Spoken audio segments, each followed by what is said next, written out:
사람이라면 누구나 바라는 것 중 하나가 다른 사람들에게 좋은 사람이라고 인정받는 것 아닐까요?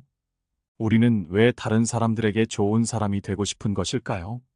아마 여러 이유가 있지만 좋은 사람이 된다는 것은 인간관계와 사회생활이 원만해지기에 세상을 살아가는 것이 더 편해서 아닐까요? 그렇다면 과연 다른 사람들은 어떤 행동을 하는 사람들을 좋은 사람이라고 볼까요? 아마 사람들마다 각자 느끼는 것이 다르기에 좋게 보는 부분은 정말 많을 겁니다. 그래서 반대로 내 주변에 있는 좋은 사람들이 무슨 일이 있어도 절대 하지 않는 7가지 행동을 함께 알아보려고 합니다. 우리 인간관계에 큰 도움이 될 오늘의 지혜를 잘 들어봐 주시면 감사하겠습니다. 첫 번째, 좋은 사람은 쓸데없는 말을 많이 하지 않는다. 남에게 인정받는다는 것은 사람이라면 누구나 바라고 하고 싶은 것 중 하나일 것이다. 나를 알아봐주는 사람을 만나면 그 사람을 위해 목숨까지 바친 사례는 정말 많음을 역사가 말해준다. 이처럼 사람이라는 존재는 누군가에게 의미 있는 사람이라고 인정받고 중요한 존재가 되는 것에 상당한 가치를 두고 있다. 또한 나에게 그런 느낌을 주는 사람에게 본능적으로 끌리는 경향이 높다. 이런 이유로 대부분의 사람은 자신의 말에 귀를 쫑긋 세우고 잘 경청해주는 사람을 좋아하고 말을 끊거나 쓸데없이 많이 하지 않고 자신의 얘기에만 온전히 집중해주는 사람을 좋게 느낀다. 그렇기에 주변에서 좋은 사람이라 인정받는 사람들은 누가 어떤 얘기를 하더라도 절대 건성으로 듣는 경우가 없이 사람들의 생각에 관심을 보이고 경청한다. 게다가 이런 사람들은 남들에게 질문을 할 때도 잘한다. 인정받는 사람은 다른 사람에게 질문을 하더라도 건성으로 물어보는 것이 아닌 자세하게 물어보곤 한다. 의례적으로 사람들 사이에서 하는 질문이 아닌 나와 대화하고 있는 그 상대방에게 관련된 주제에 관해 질문한다. 이들의 질문은 다른 사람들의 질문보다 더욱 더 구체적이고 상대방에게 관심이 없다면 좀처럼 알기 어려운 것들에 대한 질문이다. 누구나 공감하겠지만 상대방에게 관심이 없다면 이런 질문은 좀처럼 하기 쉽지 않다. 제대로 된 질문을 하기 위해서는 노력이 필요하다. 상대방에게 관심을 가지려는 노력, 이로 인해 다른 사람들에게 좋은 사람이라고 인정받는 것이다. 두 번째, 좋은 사람은 남 탓하지 않는다. 어떠한 상황이 일어났을 때 남을 탓하지 않기는 어렵다. 이런 사람들은 한마디로 상황을 지배할 능력이 있는 사람이라고 말할 수 있다. 실수했다고 해서 도망치지 않고 용기를 보여주기에 신뢰가 느껴진다. 이러한 책임감에서 다른 사람들로부터 호감이 피어난다. 남을 탓하지 않는 모습은 어지간한 상황 정도는 본인 스스로 감당할 만한 능력이 있음을 은연중에 보여주기도 하며 이러한 행동은 가벼워 보이지 않고 무거움, 포용력, 듬직함, 능동적인 자세로 비춰진다. 더 나아가서 어리석어 보이지도 않고 듣기 싫은 남의 탓도 안 하기에 함께 어울리고 싶고 이 사람에게만큼은 믿고 맡겨도 될 것 같은 신뢰의 신호가 잔뜩 느껴진다. 설령 정말 자신에게 잘못이 없고 다른 사람의 탓이더라도 모든 것은 자신이 받아들이고 그 사람의 의견을 선택한 것이기에 다른 사람들이 보았을 때 남을 탓한다는 것은 자신의 부족함을 드러내는 것처럼 부정적이게 비춰지기도 한다. 다른 사람에게 의존한다. 사람을 볼 줄 모른다. 사람들이 만만하게 본다. 같은 말을 뒤에서 하기도 한다. 결국 부족하기에 남 탓하는 결과를 낳은 것은 아닐까 하는 다른 사람들의 뒷담화도 듣게 된다. 물론 남에게 당한 사람이 위로받아야 하더라도 가족이나 친한 친구가 아닌 이상은 대부분의 사람들은 남 탓하는 사람을 이런 무능력한 사람이라고 평가하며 뒷담화까지 동시에 일어나고 있는 것이 사실이다. 모두가 다른 사람 때문에 실패했다면 위로해주고 보듬어줄 것 같지만 현실은 정말로 냉정하다. 어차피 손해를 봤다면 뒷말이라도 안 듣기 위해서 우선 남 탓을 하지 말아야 한다. 물론 남을 탓하지 않고 스스로 책임지는 자세를 취하더라도 이런 평가와 뒷말이 없는 것은 아니다. 사람들이 모인 사회에서는 뒷담화가 없을 수가 없는 법이다. 그렇지만 만회할 기회를 스스로 만든다는 점에서 멋있어 보이고 주변에서도 이를 도와주려고 한다. 이러한 행동은 다른 사람들로 하여금 상황에 휘둘리는 사람이 아닌 자기 자신에게 상황에 대한 주도권을 부여하는 능력 있는 사람으로 보이게 하기에 좋은 사람으로 보이고 주변에 모인 좋은 사람들로 인해 어지간한 일은 대부분 잘 해결되기 마련이다. 따라서 일이 잘못되었을 때 어떠한 이유부터 되는 것보다 먼저 잘못을 인정하고 사과하며 책임지는 모습을 보여주는 사람이 인정받을 수 있다. 이유를 대며 회피하는 모습은 사람의 무게감을 없애고 핑계쟁이처럼 보이게 만들지만 당당히 책임지는 모습은 자신이 감당할 능력이 있다는 것을 보여주어 좋은 인상을 얻는 것은 물론이고 좋은 기회를 자기 것으로 만드는 효과가 있다. 세 번째, 좋은 사람은 상대방에게 너무 잘 보이려고 하지 않는다. 진정한 관계를 만들고 싶다면 어떻게 해야 할까? 유명한 인간관계 저서들을 살펴보면 상대방과 친해지고 싶다면 오히려 상대방에게 너무 잘 보이려 애쓰지 말고 있는 그대로의 모습을 보여주라고 말한다. 상대방에게 잘 보이려고 행동하는 것은 틀린 것은 결코 아니다. 사람들은 나를 좀 더 특별하게 대하는 사람, 나에게 잘 보이려는 사람을 좋아한다. 그만큼 노력하는 모습에 점수를 주게 되는 것이다. 상대방이 자신을 그만큼 신경 써준다는 점에서 대접받는다는 느낌을 받기에 좋아할 수밖에 없다. 하지만 그 이상의 관계로 나아갈 수는 없다. 사람들이 원하는 진짜 좋은 사람은 내 배경이나 조건이 아닌 나 자체를 진심으로 대하는 것을 원한다. 그래서 불순한 의도 없이 대하는 사람을 찾기 위해 우리는 지금도 인간관계 속에 머문다. 그러나 진심으로 대한다는 것은 말처럼 쉬운 일이 결코 아니다. 많은 사람들이 지금 처한 상황에 따라 사람을 골라가며 사귀고 처세술을 익혀가며 다른 사람이 좋아하는 모습으로 자신을 계속해서 꾸미고 있다. 그렇기 때문에 사람을 진심으로 대하는 것만큼 사람을 감동을 주는 것도 별로 없다. 이러한 진정성에 호감을 느낄 수밖에 없다. 있는 그대로의 모습을 보이라는 말은 진정성을 보이는 데 있어서 가장 효과적인 방법이다. 상대방이 어떤 사람이든 상관없이 평소와 태도를 달리하지 말고 사람 자체에 초점을 두게 된다면 많은 사람들에게 신뢰를 줄 수 있다. 아무리 좋은 모습을 꾸미더라도 사람인 이상 꾸미다 보면 언제고 들통나게 되어 있다. 하지만 있는 그대로 보이는 것은 하나도 꾸밀 게 없어서 들통날 것도 전혀 없다. 이러한 모습은 일관성 있고 정직하기에 인간관계에서 큰 힘이 되고 사람을 주변에 모이게 한다. 많은 사람들은 변함없는 모습에 호감을 느끼게 된다. 네 번째, 좋은 사람은 상대방의 말을 끊지 않는다. 대화 중 자신의 말을 가볍게 여기거나 중간에 말을 끊는다면 기분이 좋지 않을 것이다. 사람이라면 누구나 자의식이 있다.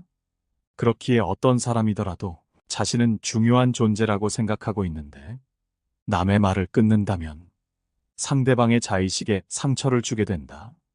상대방은 홀대받았다는 느낌을 받게 되고 내 말을 끊은 사람은 무례한 사람이 되어버린다.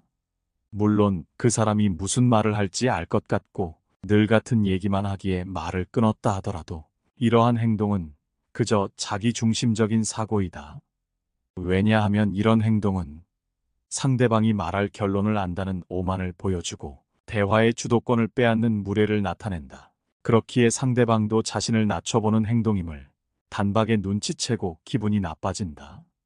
만약 정말 시간이 없다면, 양해를 구한다면 그나마 이해되는 면이 있지만 양해도 구하지 않고 말을 갑자기 끊거나 건성인 태도로 미안하다 말하며 바로 말을 끊어버리는 것은 그 상대방이 친하고 안 친하고와 상관없이 상당히 무안하고 불쾌하게 만드는 행동이다.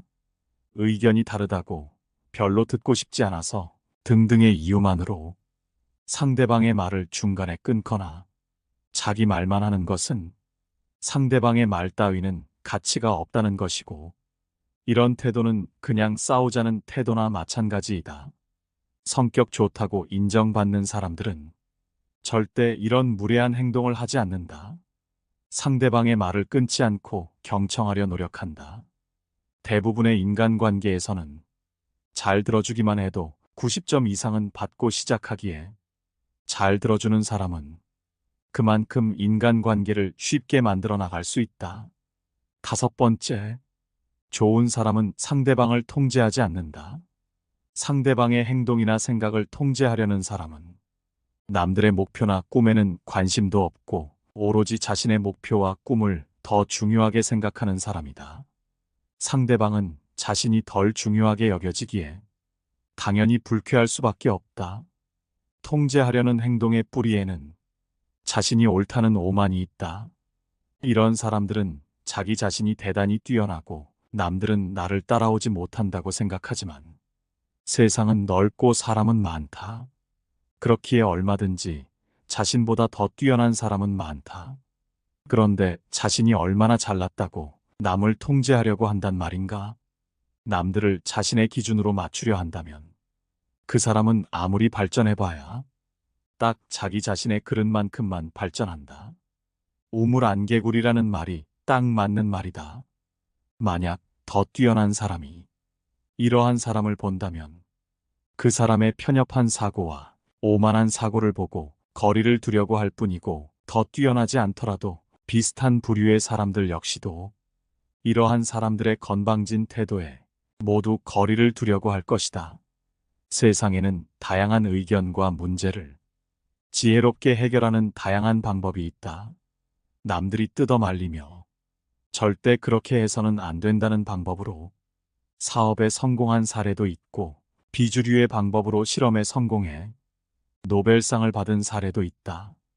그렇기에 세상에 정답은 없다는 말이 있는 것이다. 자신의 생각은 그저 정답이 아닌 여러 가지 방법 중에 하나일 뿐이다. 오히려 간섭당하고 있는 그 상대방의 생각이 더 좋은 방법일 수 있는 것이다. 그렇기에 어떠한 경우에도 자신만 옳다는 생각은 접어두는 것이 좋다. 잠시 오만한 생각을 접어둔 채 열린 마음을 갖고 상대방의 말에 귀를 기울인다면 인간관계는 더욱 좋아질 수밖에 없다. 만일 내가 어쩔 수 없이 통제가 요구되는 직장이나 상대방의 안전을 위해 통제가 필요한 상황이 아니라면 다른 사람을 내 기준대로, 내가 생각하는 대로 간섭하려 드는 것은 무조건 삼가야만 한다. 6번째, 좋은 사람은 설교를 하지 않는다. 설교의 사전적인 의미를 살펴보면 단단히 타일러 가르친다라는 의미가 담겨 있다. 이러한 사전적인 의미를 보면 선생님이 제자를 가르친다든지 부모가 자식을 올바른 길로 이끄는 것을 설교라고 칭하는 것 같다. 그렇기에 같은 성인끼리 일반적인 인간관계에서 누군가에게 설교를 한다는 것은 자기 생각을 강요하는 듯한 느낌이 강하게 든다. 누군가 나에게 설교를 한다면 나와 별 다를 것도 없는 사람인데 위에서 내려다보는 느낌이 들기에 굉장히 불쾌한 기분이 든다.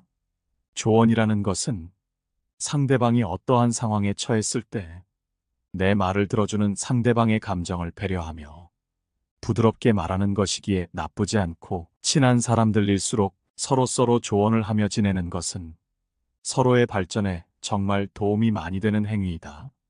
하지만 설교라는 것은 남에게 명령조로 말하거나 자신의 말은 전부 옳고 전부 안다는 식이고, 너는 지금 잘못됐다고 말하는 것이기에 설령 맞는 말을 하더라도 불쾌함과 비호감만을 줄 뿐이다. 게다가 이럴 때 꼭 덧붙이는 말이 기분 나빠도 너 잘 되라고 하는 말이야라며 상대방의 감정을 상하게 하는 말을 서슴지 않고 하는 사람들이 있다. 이때 자신의 성격을 가지고 말도 안 되는 말을 섞어가며 변호하는데, 자신은 거짓말할 줄 몰라서, 돌려 말할 줄 몰라서 쿨한 성격이니 담아두지 말라며 쓸데없는 말을 덧붙이기까지 한다. 만약 누군가 나에게 이런 말을 한다면 억지로 참고 들어주지 말고 듣기를 거절하거나 상대의 무례를 지적하는 것이 좋다. 너 잘 되라고 하는 말이라면서 자신의 성격을 들먹거리는 행위는 상당히 졸렬한 방법으로 자신의 말에 반박할 여지를 없애버리는 치사한 수법이다. 자신이 하는 설교를 가장한 헛소리에 대해 반박이 나올 것을 대비하여 미리 방패막이로 자신의 말을 미화하는 것일 뿐이다. 이런 방어막을 쳐놓고 마음껏 성질도 부리고 비속어도 섞어가면서 자기 하고 싶은 말을 퍼붓기 위한 것일 뿐이다. 오히려 이런 사람은 능력이 없고 남에게 무언가를 알려줄 처지가 안 된다. 타인의 상황에 맞는 조언을 해줄 수가 없기에 그저 책임도 지지 못하는 자기 편한 말을 하기 때문이다. 그렇기에 이런 사람들은 이기적이고 배려심이 떨어지며 망하든 말든이라는 생각도 하고 있기에 인간관계에서 공감 능력도 떨어진다. 만일 상대방이 자신이 다루기 힘든 사람이거나 이런 사람들은 자신보다 강한 힘을 가졌다면 전혀 다른 행동을 보일 가능성이 크다. 애석하게도 이런 사람들은 상대방을 위해 설교하는 것이 아닌 이 사람 정도면 함부로 대해도 된다고 생각하기에 그저 자기가 하고 싶은 대로 막 대하는 것이다. 웃긴 거는 이런 사람의 설교가 어쩔 때는 옳을 수도 있지만 인간관계에 대한 태도가 무척이나 잘못되어 있기에 잘해주고도 욕먹는 사람이 된다. 그런데 자신이 한 행동이 인간관계에 어떤 부정적인 결과를 낳는지 알지 못하기 때문에 자신은 남들을 위해 사는데 남들은 나를 알아주지 않는다며 자신을 피해자라고 생각하기까지 한다. 이런 일이 쌓이다 보면 다른 사람에게 자신은 인덕 없는 사람이라고 말한다. 하지만 안타깝게도 사실은 뿌린 대로 거둔 것이다.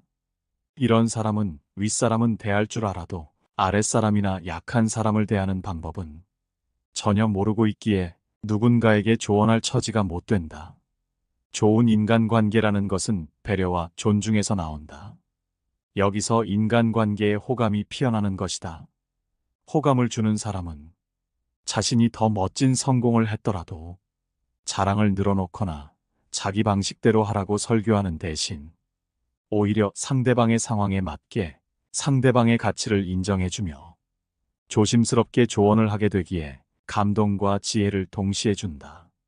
그렇기에 모든 사람들에게 좋은 사람이라고 인정받는다.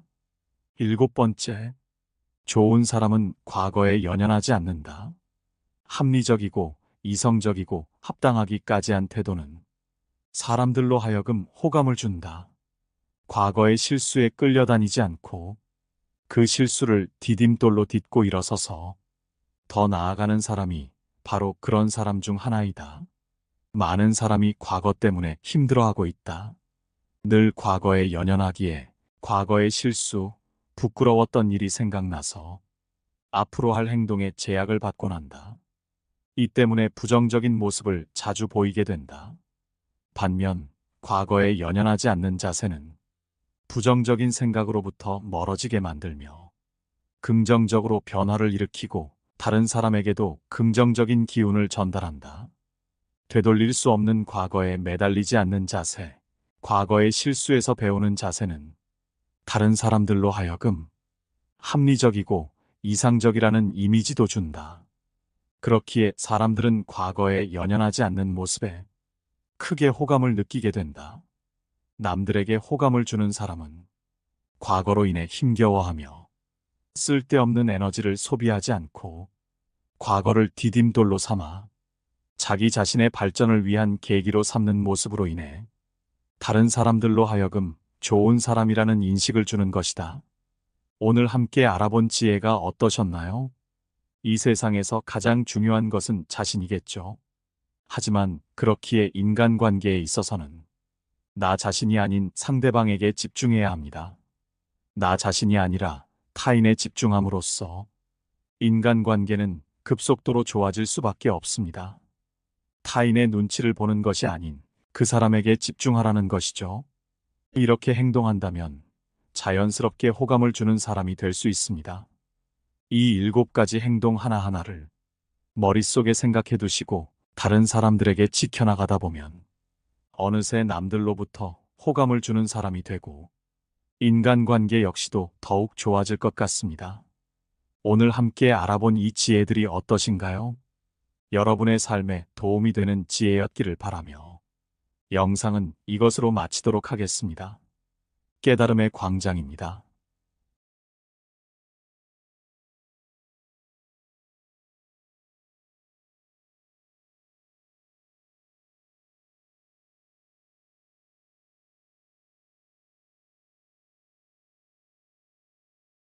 사람들은 가슴에 남모르는 불빛 하나를 안고 살아가고 있다고 합니다. 그 불빛이 언제 환하게 빛날지 아무도 모릅니다. 그 불씨로 말미암아 언제나 밝은 얼굴로 살아가는 사람이 됩니다. 사람들은 가슴에 남모르는 어둠을 한 자락 덮고 살아가고 있습니다. 그 어둠이 언제 거칠지 아무도 모릅니다. 그러나 그는 그 어둠 때문에 괴로워하다가 결국은 그 어둠을 통해 빛을 발견하는 사람이 됩니다. 사람들은 가슴에 남모르는 눈물 한 방울씩을 날마다 흘리며 살아가고 있습니다. 그 눈물이 언제 마를지 아무도 모릅니다. 그러나 그는 그 눈물로 말미암아 날마다 조금씩 아름다운 사람이 됩니다. 사람들은 가슴에 꼭 용서받아야 할 일 한 가지씩 숨기고 살아가고 있습니다. 그 용서가 어떤 것인지 아무도 모릅니다. 그러나 그는 날마다 용서를 구하다가 어느새 모든 것을 용서하는 사람이 됩니다. 사람들은 가슴에 꼭 하고 싶은 말 하나씩 숨기고 살아가고 있습니다. 그 말이 어떤 말인지 아무도 모릅니다. 그러나 그는 숨기고 있는 그 말을 통해 하고 싶은 말을 아름답게 하는 사람이 됩니다. 우리는 속마음이야 어떻든 입 밖으로 나오는 말을 더 믿는 경향이 있습니다. 말을 조심하고 아껴야 하는 이유입니다. 수많은 인생을 지켜보며 저는 삶을 더 풍요롭고 행복하게 살아갈 수 있는 도구로서의 말을 강조해 왔습니다. 과장을 좀 보태자면 말만 조심히 해도 인생의 절반은 성공한 셈입니다. 말 잘하는 법에 대해 궁금해하는 사람들이 많은데 별로 어렵지 않습니다. 해야 할 말과 하지 말아야 할 말을 구분하면 됩니다. 하지 말아야 할 말만 안 해도 성공입니다.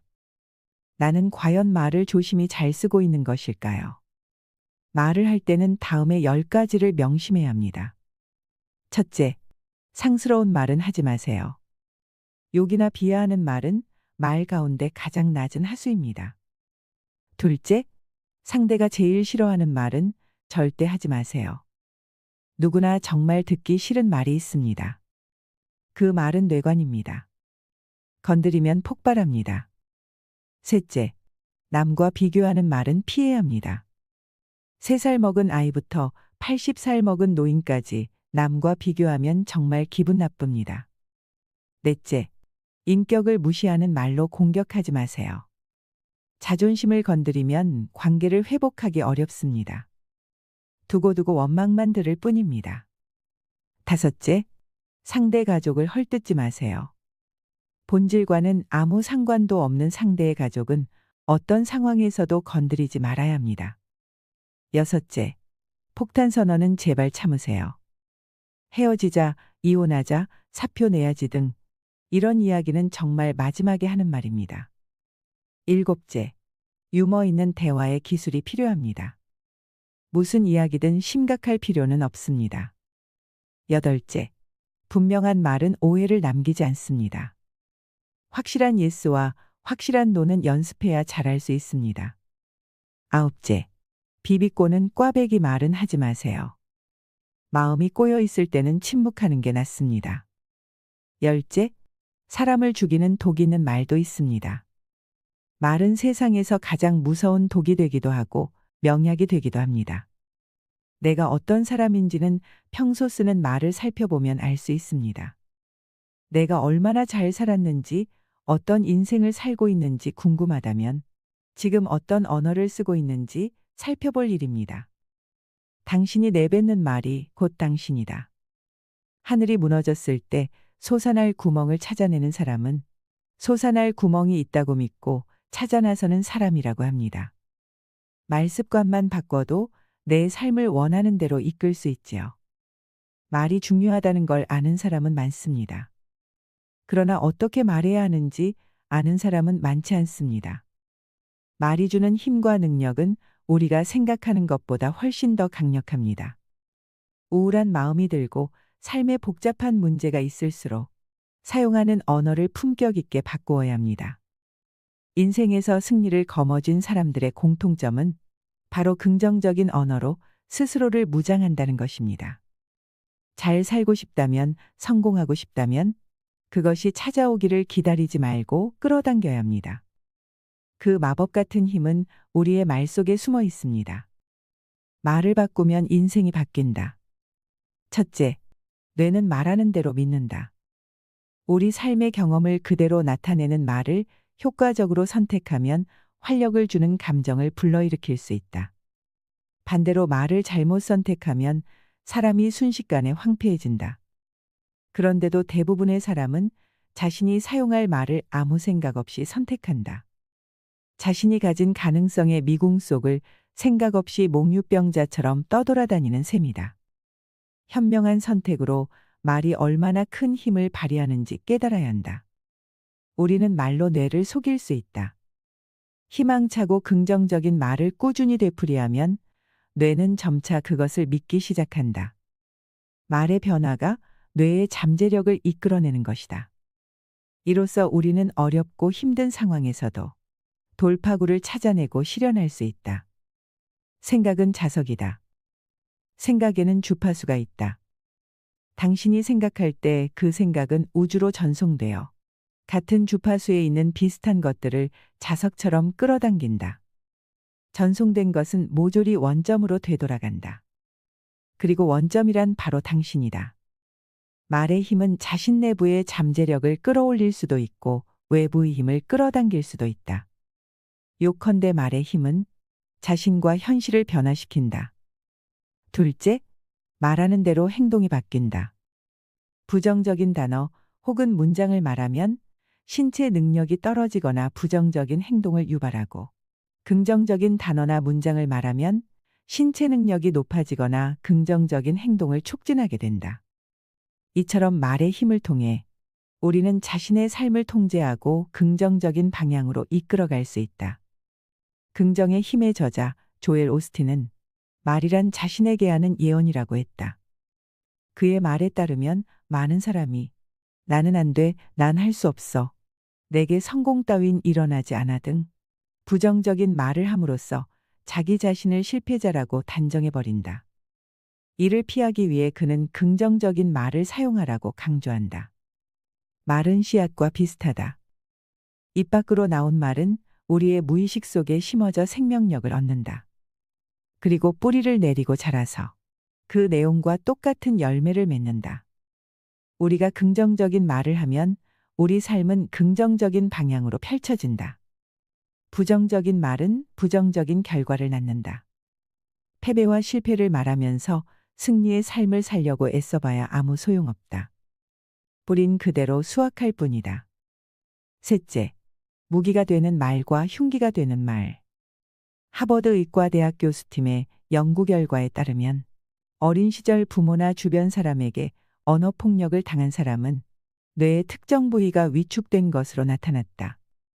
연구진은 어린 시절 언어폭력을 당한 성인의 뇌에서 좌뇌와 우뇌를 연결해주는 감정과 기억을 담당하는 해마가 정상적으로 발달하지 않은 것을 발견했다.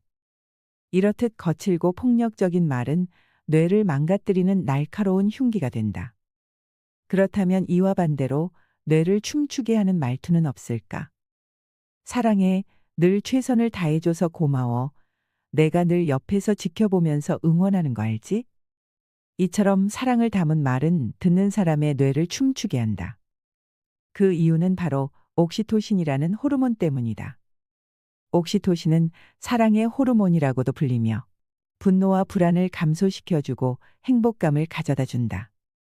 또한 옥시토신 분비를 촉진하는 위로와 격려, 칭찬은 대화 지능을 높인다고 한다. 긍정적인 말은 말하는 사람은 물론 듣는 사람까지 모두의 뇌를 춤추게 한다.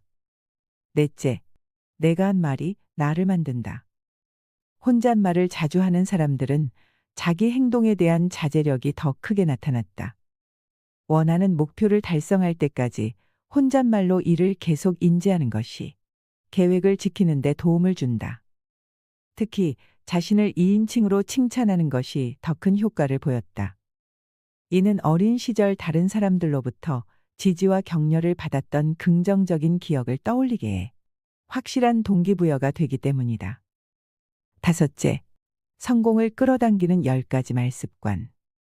나는 긍정적인 사람으로 마음이 병들지 않도록 할 것이며 남을 미워하거나 시기 질투하지 않을 것이다. 이는 윤석금 웅진그룹 회장의 책 나를 돌파하는 힘에 실린 나의 신조 중 일부분이다. 그는 누구보다 긍정을 강조한다. 나의 신조의 다른 부분도 긍정적인 마음가짐으로 가득하다. 그는 자신이 성공을 거둘 수 있었던 가장 큰 요인을 긍정으로 꼽는다. 나폴레온 힐 또한 저서 끌어당김에서 성공을 위해서는 긍정적인 마음가짐이 필수라고 역설한다. 자신의 성공을 조금도 의심하지 않는 긍정적 마음가짐이 끌어당김의 힘을 발현시켜 성공을 현실로 바꿔준다는 것이다. 긍정적인 말은 곧 성공을 끌어당기는 주문이 된다. 그에 따르면 긍정적인 사람이 긍정적인 생각을 만드는 강력한 말 10가지는 다음과 같다. 제가 틀렸습니다. 미안합니다. 당신은 할 수 있습니다. 당신의 능력을 믿습니다. 당신이 자랑스럽습니다. 감사합니다. 당신이 필요합니다. 당신을 믿습니다. 당신을 존중합니다. 사랑합니다.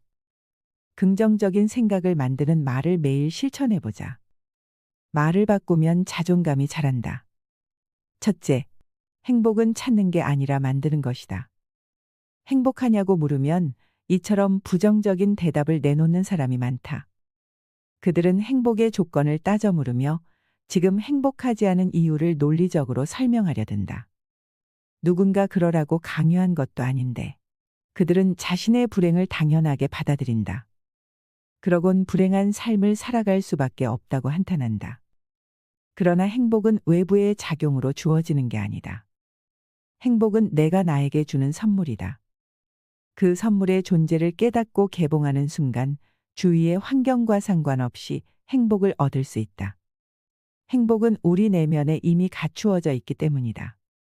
인간이 불행한 것은 자기가 행복하다는 것을 모르기 때문이다. 이유는 단지 그것뿐이다.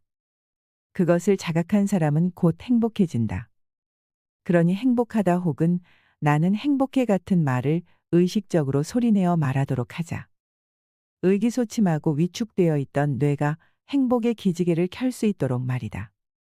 그러면 자존감이 튼튼해지고 정말로 행복이 찾아오기 시작한다. 둘째, 모든 단점은 장점이 될 수 있다. 자기 장점을 굳게 믿는 사람만이 객관적으로 참된 자기 초상을 가질 수 있다. 그런 초상을 가질 때 비로소 우리는 창조적이고 만족스러운 인생을 설계할 수 있다. 그러니 우리는 부정적인 테이프가 고집스럽게 돌아갈 때마다 그것을 압도할 수 있는 긍정적인 테이프가 반드시 필요하다. 스스로를 귀하게 여기지 못하기 때문에 자신의 장점은 물론 다른 사람의 장점도 보지 못하고 결국 바른 인간관계를 맺지 못하는 것이다. 자신에게 장점이 없어서 자신을 귀하게 보지 못하는 것이 아니다. 자신에게 커다란 장점이 있음에도 불구하고 자기를 귀하게 여기는 자존감이 없기 때문에 자신의 장점을 보지 못하는 것이다. 자기 자신이 못나고 무능한 실패자라고 생각하는 사람은 잠시 스스로에 대한 불신을 거두고 자기 내면의 소리에 귀 기울여 보자. 자신의 장점을 큰 소리로 외칠수록 무럭무럭 자라나는 자존감을 느낄 수 있을 것이다. 셋째, 단어 하나만 바꿔도 인생이 달라진다. 못 배우고 병약하고 가난한 집에서 태어난 것이 나의 가장 큰 행복이다. 이 말은 경영의 신으로 불리는 마스시타 고노스케의 말이다. 실제로 그의 성장 환경은 불우했다. 그는 가난한 집안에서 병약한 몸을 갖고 태어났으며 초등학교조차 제대로 졸업하지 못했다. 보통 사람이라면 자신의 처지를 비관하며 살아갔을지도 모른다. 그러나 마스시타 고노스케는 달랐다. 그는 자신의 약점을 오히려 발전의 요인으로 여겼다. 때문에라는 부정적 말투 대신 덕분에라는 긍정적 말투를 사용하는 것이 그 비결이었다. 이렇듯 때문에라고 말하는 사람과 덕분에라고 말하는 사람은 상황을 받아들이는 태도에 큰 차이를 보인다. 그리고 이러한 태도의 차이는 결국 결과의 차이로 이어진다. 사람의 인생을 결정짓는 것은 환경과 조건뿐만이 아니다. 그보다 중요한 건 이를 받아들이는 마음 자세다. 자신이 어떤 환경에 처해 있든 매사를 긍정적이고 낙관적으로 받아들이려는 태도가 중요하다. 넷째, 도망쳐 도착한 곳에 낙원은 없다. 우울과 화가 마음속에 가득 차면 결국 그 화살은 나 혹은 상대방에게 돌아가기 마련이다. 물론 어느 쪽이나 결과는 파국이다. 상대방에게 화살을 돌리면 관계가 깨지고 내 탓을 하면 자존감이 추락하기 때문이다. 우울증과 화에 지혜롭게 대처하는 요령은 사실을 있는 그대로 받아들이되 그것에 휘둘리지 않는 것이다. 스트레스 면역학자 병광호 박사는 스트레스를 받는 상황이 발생했을 때 아니야, 괜찮아. 다시 생각해보자 라고 말하며 마음을 조절하라고 조언한다. 이 말을 통해 우리는 현실을 외면하거나 과장하지 않고 자신의 내면에 귀 기울이며 상황에 적절한 답을 구할 수 있다. 다섯째, 그럴 것 같다라고 말하지 마라. 같아요는 추측이나 예상을 할 때 불확실한 상황을 나타내기 위해 쓰는 말이다. 내일 비가 올 것 같아요처럼 말이다. 그런데 최근에는 자신의 감정과 주장을 당당하게 내세우길 거리는 나머지 무심코 아무 말에나 같아요를 붙여 쓰는 사람이 많아졌다. 이렇게 자신감 없고 우유부단해 보이는 언어 습관은 특히 청년층 사이에 많이 퍼져 있다. 나는 이런 모습이 현재 청년들의 심리 상태를 잘 보여주는 것 같아 어쩐지 마음이 아프다. 하지만 그런 이유에서라도 더더욱 말투 교정에 힘써야 한다. 같아요를 남용하면 자신의 말에 확신을 갖지 못한 것처럼 느껴지기 때문에 상대방에게 신뢰와 호감을 얻기 힘들다. 이런 말투는 제대로 말하지 못하고 말끝을 흐리는 것과 같다. 자신 없는 말투는 상대에게 긍정적인 호응과 호감을 이끌어낼 수 없으므로 반드시 분명하고 명쾌한 말투로 고칠 필요가 있다. 자신감 없어 보이는 표현도 이제는 사용하지 않는 것이 좋다. 그런 표현을 쓰면 대화가 꽉 막혀 의미 없는 소리에 머물고 만다. 그래서 자신감 없는 사람은 성공한 사람들과 대화를 나눠도 아무것도 건지지 못한다. 단단한 확언을 입 밖으로 내게 되면 스스로도 더욱 큰 확신을 갖게 된다. 생각에 확신이 서면 행동도 당당해진다. 자신 있는 태도와 말투는 주변 사람들로부터 신뢰를 얻는다. 이는 다시 자신감을 키우는 원동력이 된다. 말과 마음의 선순환이 일어나는 것이다. 말을 바꾸면 인간관계가 달라진다. 첫째, 설득보다는 공감이 먼저다. 공감에는 마음과 마음을 일치시키는 신비한 힘이 깃들어 있다. 공감의 영향력은 천박하고 무지한 사람들이 마법이라고 부를 만큼 강력하다. 공감을 이끌어내는 사람은 말을 하지 않고도 상대방을 설득하고 특별히 노력하지 않고도 원하는 것을 가진다. 드러내놓고 표현하는 공감이 있는가 하면 먼발치에서 마음으로 지지하는 공감이 있다. 지혜로운 사람은 이 두 가지 공감을 이용해서 다른 사람의 존경과 호의를 얻어낸다. 상대방은 내 말재주를 평가하기 위한 심사위원이 아니라 함께 생각과 마음을 나눌 친구라는 사실을 기억하자. 경청, 리액션, 공통의 관심사라는 공감의 세 요소를 활용한다면 당신의 대화는 조금 더 풍요로워질 것이다. 둘째, 한 번의 미소가 100마디 말보다 강하다. 웃지 않아도 하루가 가고 웃어도 하루가 갑니다. 그럼 웃는 게 낫지요. 몇 년이 지나도록 잊혀지지 않는 이 멋진 문장의 주인공은 김영석 연세대 명예교수다. 나는 과거 북 콘서트에서 그를 만난 적 있다. 100세가 넘을 정도로 연로한 학자임에도 마치 어린아이처럼 쾌활하고 건강한 미소로 만인을 대하는 그의 모습에 나는 깊은 감명을 받았다. 그 미소의 힘 덕분일까? 첫 만남에서부터 우리는 즐겁고 뜻깊은 대화를 나눌 수 있었다. 이처럼 미소는 호감과 관심을 불러일으키는 열쇠다. 대화에서 웃음의 역할을 결코 과소평가해서는 안 된다. 가끔은 말없이 미소 짓는 얼굴이 100마디 말보다 강한 친화력을 발휘하는 법이다. 특히 웃음은 바이러스처럼 전염력이 매우 강해 빙산처럼 딱딱하게 얼어붙은 상대의 마음조차도 여지없이 녹여버리는 힘을 가지고 있다. 웃는 낯에 침 뱉으랴라는 속담이 괜히 있을까? 그러니 당신도 웃는 얼굴을 연습해보라. 처음엔 어색하고 낯간지러울지 몰라도 그런 당신을 바라보는 상대방의 마음은 봄날의 햇살처럼 따스해질 것이다. 셋째, 호감 주는 사람은 이렇게 말한다. 칭찬이 몸에 밴 사람 주위에는 항상 사람들이 끊이지 않는다. 이들은 항상 기분 좋은 이야기를 나눌 수 있고 앞으로의 비전을 제시해주는 사람이기 때문에 모든 사람들이 함께 이야기를 나누고 싶어 한다. 만약 성공한 경영자나 사업가가 되기 위해 인맥을 많이 만들고 싶다면 만나는 사람마다 칭찬해보자. 진심 어린 따뜻한 칭찬 한마디가 당신을 좋은 기운을 가진 유쾌한 사람이라고 기억하게 만들 것이다. 넷째, 품격을 완성하는 것은 말투다. 머릿속에 떠오른 말을 지금 꼭 해야 하는지 거듭 생각하고 말하는 습관을 들인다면 말투의 품격은 더욱 높아질 것이다. 율곡 이 역시 신중한 말하기의 중요성을 설파하며 이렇게 말한 바 있다. 말을 신중하게 하라. 배우는 사람이 선비의 행실을 닦고자 한다면 반드시 신중하게 말해야 한다. 사람의 잘못은 말에서 말미암은 것이 많으므로 말은 반드시 정성스럽고 믿음이 있어야 한다. 때에 맞추어 말하고 다른 사람의 말에 대해 긍정하거나 동의하는 것을 무겁게 여겨야 한다. 말을 바꾸면 일이 술술 풀린다. 첫째, 최고의 코치는 거울 속 당신이다. 빌 게이츠는 매일 집을 나서기 전 거울 속 자신을 보면서 나는 무엇이든 할 수 있다. 오늘은 왠지 내게 큰 행운이 생길 것 같다. 라는 말을 외쳤다. 이와 비슷하게 스티브 잡스는 매일 아침 세면대 거울을 바라보며 오늘이 인생 마지막 날이라면 오늘 하려던 일을 하고 싶나라고 물었다.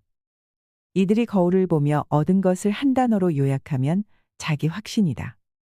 이들은 그날 하루 자신이 무엇을 해야 하는지, 그리고 자신이 그것을 해낼 수 있는지 거울 속 자신을 바라보며 스스로 묻고 대답했다. 이를 통해 빌 게이츠와 스티브 잡스는 자신이 하려는 일에 확신과 자신감을 갖고 이를 추진해 나갈 수 있었다. 나는 성공하는 사람이라고 거울을 보면서 웃는 연습을 6개월만 해보라. 그리고 말 잘하는 연습을 6개월 해라. 너는 잘 될 것이다. 너는 성공할 것이다. 라고 스스로에게 주문을 걸면 된다. 매일 아침 거울을 바라보면서 그날의 목표를 힘찬 목소리로 외쳐보자. 잠들어 있던 당신의 잠재력이 활성화되어 목표한 성과를 달성할 수 있는 힘을 발휘할 것이다. 둘째, 긴장을 에너지로 바꾸는 말습관. 세계적인 베스트셀러 작가인 브라이언 트레이시를 아는가? 고등학교를 중퇴하고 호텔 주방에서 접시 닦기로 연명하던 그가 어떻게 연매출 3천만 달러의 거부가 될 수 있었을까? 브라이언 트레이시는 그 비결을 바로 마음속 리허설이라 말한다. 실패에 대한 불안과 걱정이 생길 때마다 그것을 이겨내는 자신의 모습을 상상하는 것이다. 이렇게 마음속에서 실패를 체험하고 재무장하는 연습을 거듭할수록 언젠가 마주칠 수밖에 없는 거절과 실패를 빠르게 극복하고 이겨낼 수 있다는 것이다. 그는 습관화된 긍정의 힘을 역설하며 이렇게 말한 바 있다. 자신에게 긍정적으로 이야기하라. 거절과 실패에 대한 두려움이 일어날 때마다 나는 할 수 있다. 나는 할 수 있다 라고 말하라. 실력 향상과 컨디션 관리만큼이나 멘탈이 흔들리지 않게 다잡는 것 역시 성공과 실패를 가르는 결정적인 원인이라는 사실을 꼭 기억하자. 셋째, 해야 한다라고 말하면 하지 못한다. 꼭 그렇게 해야 한다. 그렇지 않으면 안 된다라는 태도가 사람을 지치게 만든다. 삶의 형편을 완성하는 것은 마음의 형편이기 때문이다. 이와 관련해 심리학자 수잔 제퍼스는 저서 도전하라 한 번도 실패하지 않은 것처럼에서 놀라운 사실을 전한다. 해야 한다처럼 배수진을 치는 말이 오히려 할 수 없다라는 말만큼이나 사람을 무기력하게 만든다는 것이다. 말을 바꾸면 돈이 풍족해진다. 첫째, 돈그릇을 키우는 말습관. 지긋지긋한 가난에서 벗어나고 싶어요. 이렇게 벌어서 언제 부자가 될 수 있을까요? 우리는 주변에서 위와 같은 신세 한탄을 자주 들을 수 있다. 가끔씩은 우리 마음속에서도 말이다. 그런데 이런 말투를 잘 살펴보면 몇 가지 특징을 발견할 수 있다.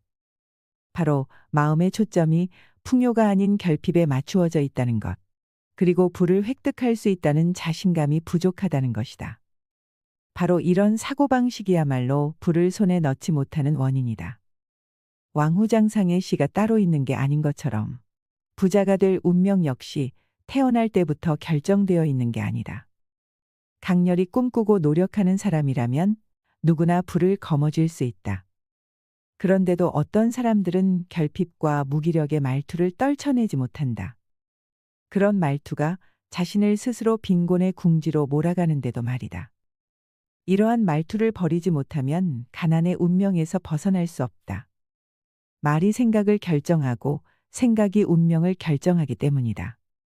그러니 가난의 운명에서 벗어나 부자가 되고 싶다면 결핍과 무기력의 말투를 과감히 버려야 한다. 그리고 말과 생각을 풍요롭게 정돈해야 한다. 자기 자신을 스스로 빈곤으로 몰아넣는 다음 7가지 습성을 버려야 한다. 왜 부를 이뤄야 하는지 모르는 것. 분명한 목표를 세우지 않는 것. 끝까지 해내려는 절실함이 없는 것. 조금의 불편함도 참아내지 못하는 것. 큰 책임이 따르는 일을 피하는 것. 제 역량을 넘어서는 일에 도전하지 않는 것. 자신의 강점 대신 약점에 집중하는 것.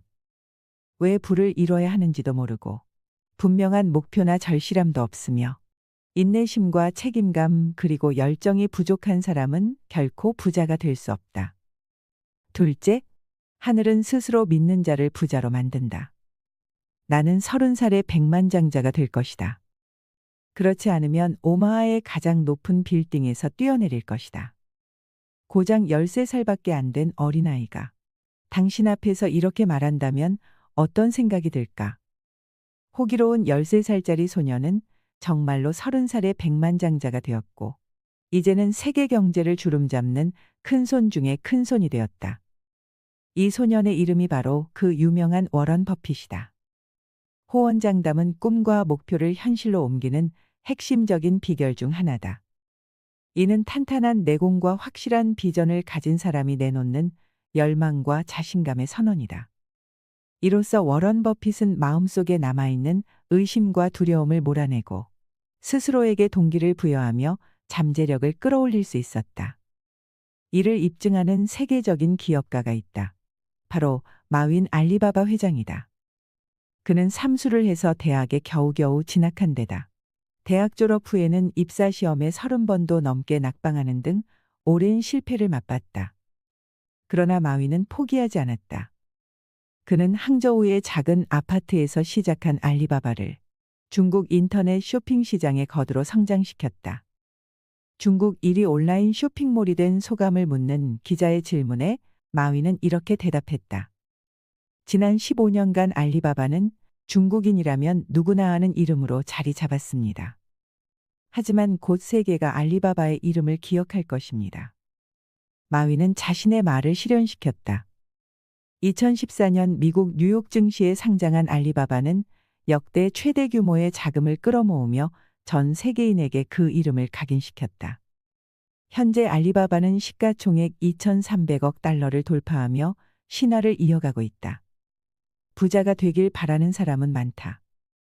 하지만 어떤 사람은 확신을 갖고 자신의 꿈을 널리 설파하는 반면 어떤 사람은 두려움에 위축되어 감히 입 밖에도 꺼내지 못한다.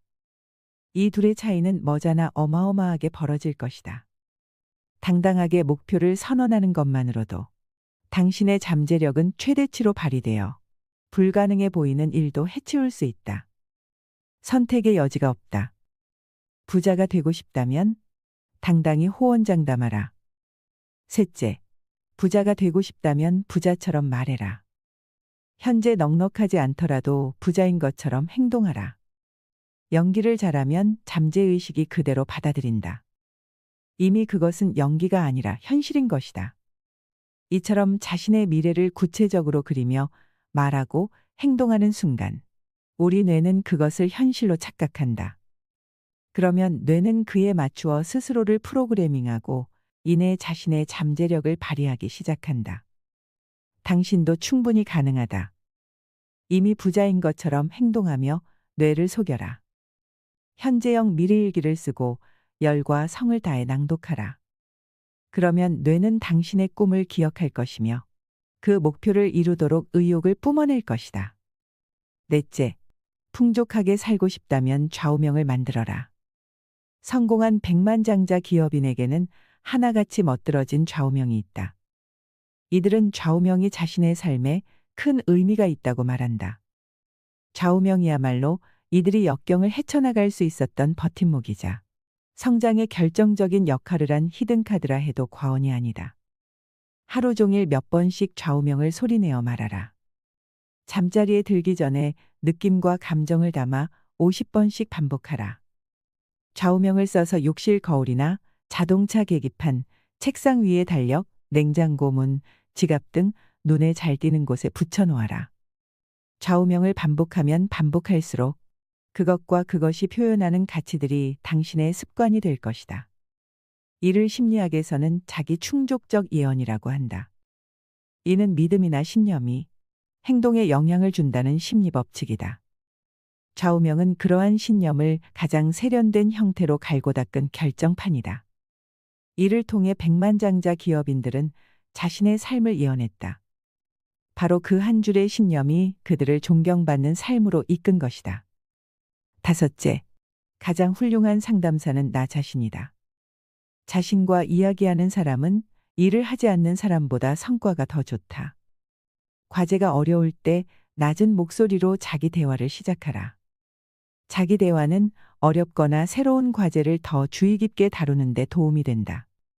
성과를 내야 하는 상황에 직면해서 어떻게 자기 대화를 하는지 주의를 기울여라. 내적 대화를 통해 성공 프로그램을 짜 넣어라. 자기 대화는 미궁 같은 문제로부터 빠져나오고 잠재된 역량을 최대한 발휘하기 위해 꼭 필요한 습관이다. 여섯째, 내뱉은 말은 무조건 지켜라. 실제로 큰 기업을 이끄는 경영자들은 모두 신용을 생명처럼 중히 여겼다. 신생신사. 말 그대로 대부분의 부자는 신용에 살고 신용에 죽는다. 부자가 신용이 없다는 것은 향후 자산 관리가 어렵다는 의미다. 부를 축적하거나 부를 지키거나 부를 활용하는 일 모두 신용을 바탕으로 한다. 신용을 미천으로 인맥을 쌓고 그를 통해 얻은 정보로 돈을 굴리는 사람이 진짜 부자다. 부자가 되려면 우선 자신의 말에 신용을 지켜야 한다. 허언을 일삼고 했던 말을 번복하는 사람과는 그 누구도 선뜻 거래를 하려 들지 않는다. 반면 무슨 일이 있어도 자신이 뱉은 말을 굳게 지키는 사람에게는 자연스레 돈이 모여든다. 말에 차곡차곡 신용이 쌓일수록 그와 비례해 부의 축적 가능성도 크게 높아진다는 얘기다. 그러니 부자가 되고 싶다면 신용의 중요성을 잊지 않도록 하자. 신용은 눈앞의 천금보다 중하다. 말을 바꾸면 미래가 달라진다.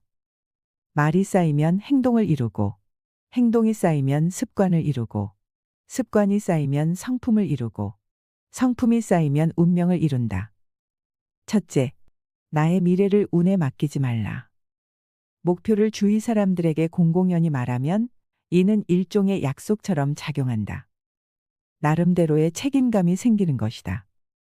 자신과의 약속에는 이런저런 핑계를 대며 슬쩍 빠져나가기 쉬운 반면 다른 사람과의 약속에까지 그러기는 쉽지 않다. 바로 그러한 이유로 목표를 주변에 선포하는 일은 계획을 더 잘 이루어지게 만든다. 우리의 말은 꿈을 이루는데 매우 중요한 역할을 한다. 꿈을 꾸는 것이나 믿음의 눈으로 꿈을 바라보는 것만으로 부족하다. 우리 인생을 향해 믿음의 말을 선포해야 하는 것이다. 말에는 엄청난 창조의 힘이 있다. 우리가 뭔가를 입으로 말하는 순간에 말의 내용이 생명을 얻는다. 이것은 영적 원리다. 둘째, 1% 변화가 모이면 태산을 옮긴다. 오늘도 내일도 매일 1%만 투자하자. 하루 1%만 잡아주면 나머지 99%는 저절로 달라진다. 1년이 되기 전에 이전과 전혀 다른 자신을 만난다. 작게 시작하자. 크게 달라진다. 모든 위대한 성취에는 반드시 작은 시작점이 있다. 1%는 우스워 보일 정도로 아주 작은 수치다. 그러나 그것이 미치는 영향은 결코 과소평가할 수 없다. 예를 들어 사람과 침팬지의 유전 정보는 약 98.7% 동일하다고 한다. 겨우 1.3%의 차이가 사람과 침팬지 사이에 커다란 차이를 만드는 것이다. 이처럼 1%만이라도 변하자라는 다짐이 쌓이고 쌓이면 큰 변화를 불러온다. 티끌 모아 태산이라는 말처럼 매일 실천하는 사소한 습관이 축적되면 시간이 흐른 후 엄청난 변화를 몰고 오게 될 것이다. 처음부터 너무 거창한 목표를 세우면 작심삼일이 되어버릴 가능성이 크다. 반면 작은 목표부터 꾸준히 달성해 나가면 자신감이 고취되어 꾸준히 의욕을 유지하고 큰 목표로 발전해 나갈 수 있다. 셋째, 이미 꿈을 이룬 것처럼 말하라. 자주 후회와 푸념을 늘어놓는 사람들은 과거에 집착하는 성향이 강하다. 이런 사람들은 기억 속에만 존재하는 아쉬운 과거에 얽매여 현실에 충실하지 못하고 미래를 바라보지 못한다. 과거에 집착하는 사람들에 대해 심리학자 베르너 빈클러는 그들이 다음과 같은 특징을 가지고 있다고 말한다. 첫째, 아주 오래전의 일을 세세히 기억한다. 둘째, 옛 시절을 그리워하거나 옛일이 반복될까 두려워한다. 셋째, 결과가 좋든 나쁘든 미련을 버리지 못한다. 넷째, 과거에 쓰던 물건을 버리지 않고 보관한다.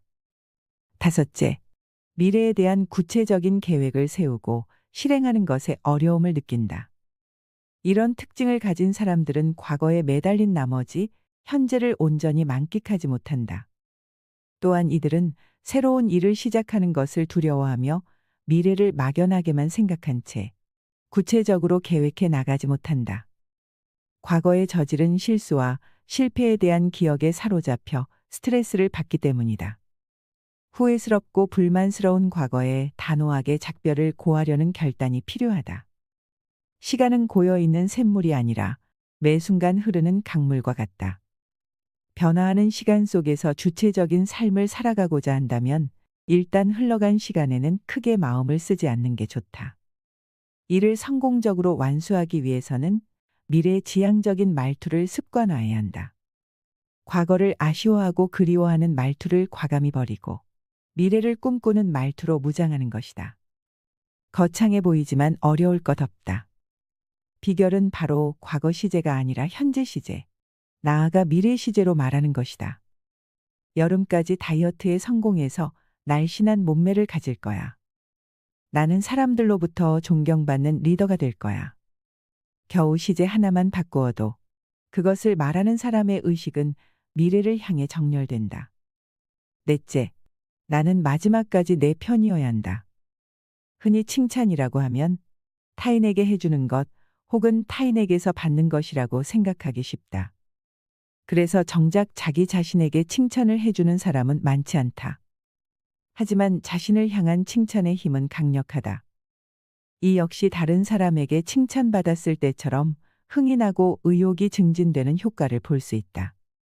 이시영 박사는 칭찬이 세로토닌의 분비를 촉진한다고 말한다.